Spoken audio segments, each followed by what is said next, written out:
May the peace of the Lord be with you. I pray that you will be filled with God's grace and blessings by listening and reading the Bible every day. I am Pastor 종선채.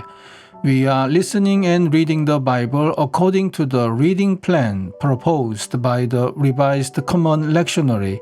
This year's reading plan is by year C. Today is August the 30th, Tuesday after 12th Sunday after Pentecost.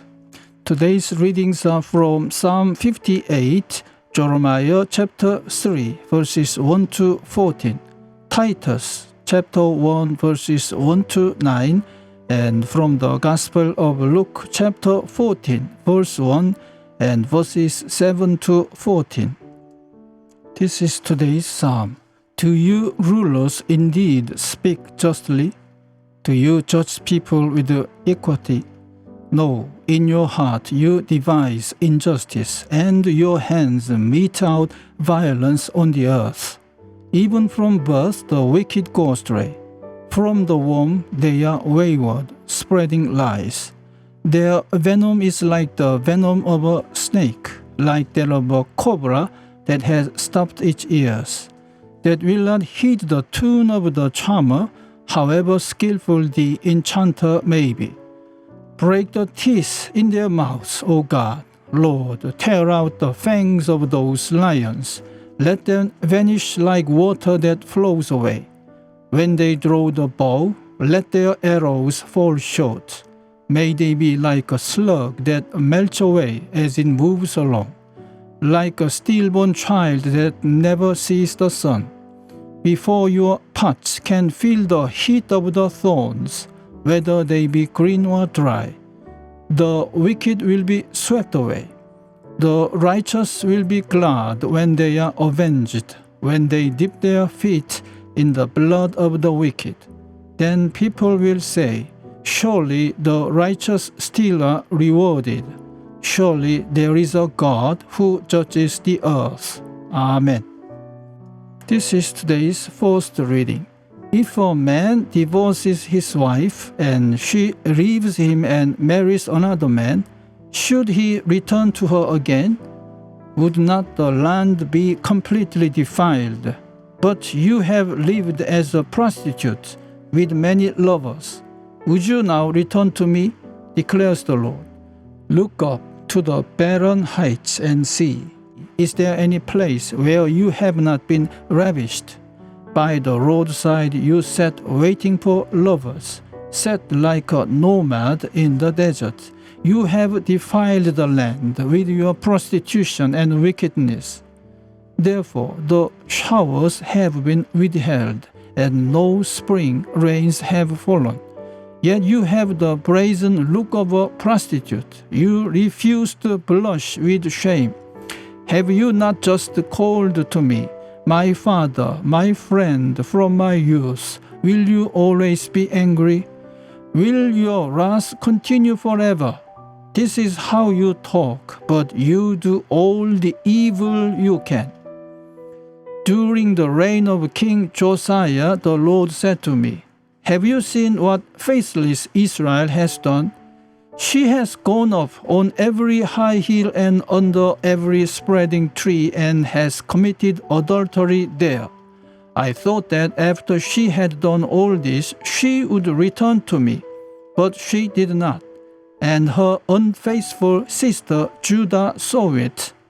I gave faithless Israel her certificate of divorce and sent her away because of all her adulteries. Yet I saw that her unfaithful sister Judah had no fear.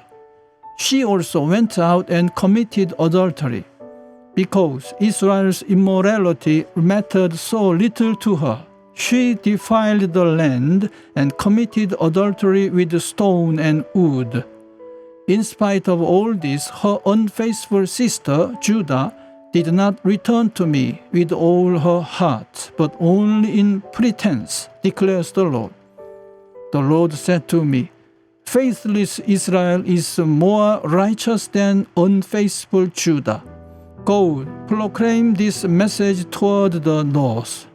Return, faithless Israel, declares the Lord. I will frown on you no longer, for I am faithful, declares the Lord. I will not be angry forever.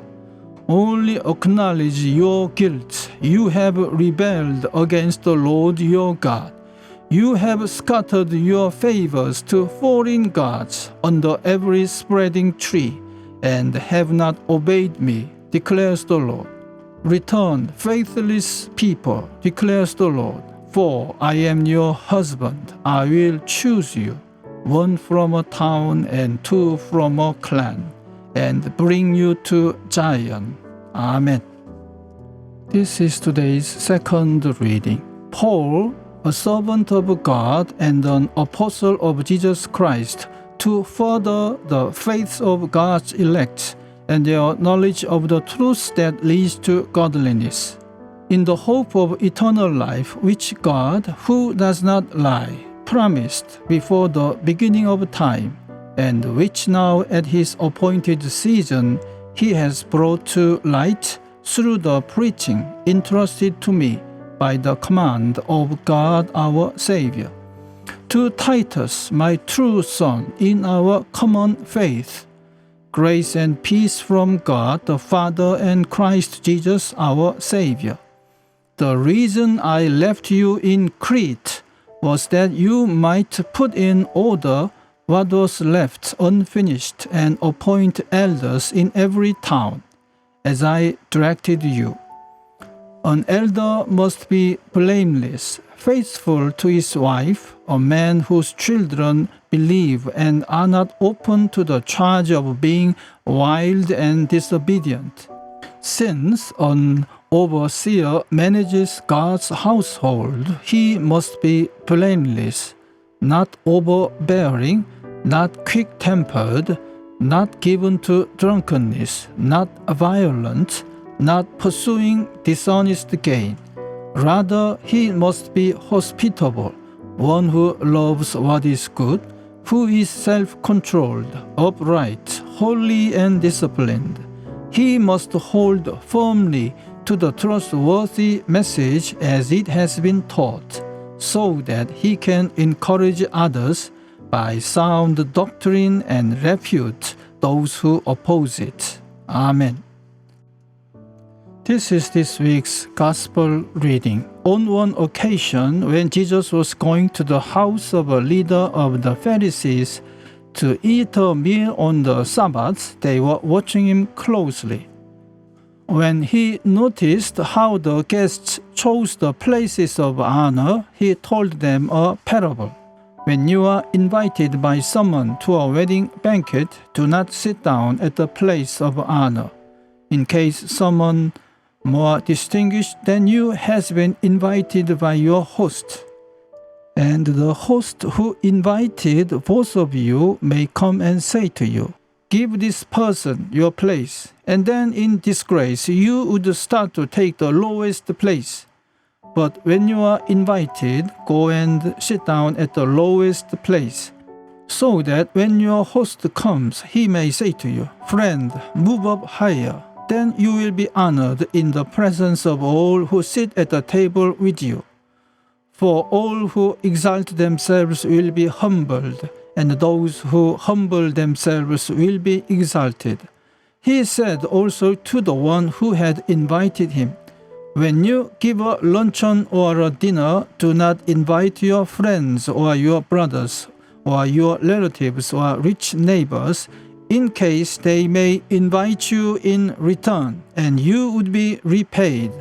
But when you give a banquet, invite the poor, the crippled, the lame, and the blind, and you will be blessed, because they cannot repay you, for you will be repaid at the resurrection of the righteous." Amen.